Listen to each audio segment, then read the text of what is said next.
तो नागाम सुन कुकी मरक्तासु इकोगी इरांग से तो Manipur the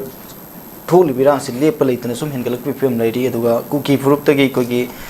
full scale self defence तौरगनी अदुगा नागा कुकी मिलिटेंट सिंगदा यूनिफॉर्म पीबा थिजिनगदबनी कोई सोशल मीडिया दा कइदसु इकोगी एआर के पर्सनल सिंगना इकोगी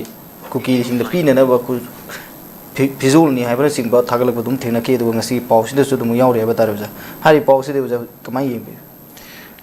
करोमा जगेबको अइन हुजि हाइदुनेबको हुजि लेरिसे बीजेपी की लेगाक से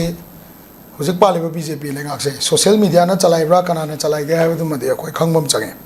अदा मेन ओइना अखोयदे येंगसे अखोयगी मरकसिदा खनालिबा सौनालिबा लेरिबा मयामसे कदाय एंगलदगी कमाइना लाकाना कमाइना मसिगी पोचे इशू से कायदे लाइनो करिनो हाइबदो सोशल मीडिया की खुथांगदा सुम सीएम सिना थिंगदना सुम कयानी पखुम की गाइनबे खोनबे सुम तौलेगदी मदुगी मांगजबदो चीफ मिनिस्टर ओइबिरिबा माने लाक्सगदबने होजिकसे चुममगेरा लालमगेरा चुममगना मोइना आई हाइजेजिनी लीगल एंगल लाओ लाल को प्रोपेगेंडा एंगल दु थादोपिरो को आई हाइजेजे को अदुगा लेरिबा कंडीशन जिदा साइजे अखोयगी कयानी को बीजेपी की लेंगाक्सिना लिटान की करी की कुकी की करी करा से थिंगबंग उस पोदिंग हमद्री है बजी मदी तौरीबा थौदो मयाम जिना साखी नेबा सोय टाइमिंग जिदा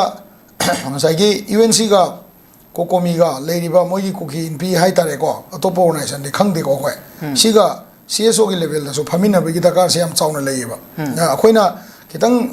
गवर्नमेंट जिदा हाइनिंगबा मना नेमसा गिवन की रोल से अखोई खितंग री कैलकुलेट तौबम चंगे वेदर मागी रोल से चुमिब्रा लालिब्रा डिप्यूटी चीफ मिनिस्टर अमसे मागी रोल से खितंग री कैलकुलेट तौबम चंगे सरकार सिगा सिविल ऑर्गेनाइजेशन सिंग जगह हे लाबनब मानबा ममी एम ताई फॉर एग्जांपल तमिंगलोंग दा जुफ का एनएसएन का नोमै कापनबा कांदा सरकार ने इंटरवेन तौंगमद्रसु सीएसओ की लेवल दा को जरालोंगी कांगबुना को नोय एनी नोमै कापने गनु इरै चांगा तने न हाइबगी खोंजेल अमा अममु हाइरक कांदा जुफसो दुम लेपी आईएमसी दुम लेपी को सिगी पोचे येनागा ना साइगी कुकीगा नागागा मैतैगा हुजिक लेइबा ट्राई कनो हाइ तारे अहुम थोंना लाकबा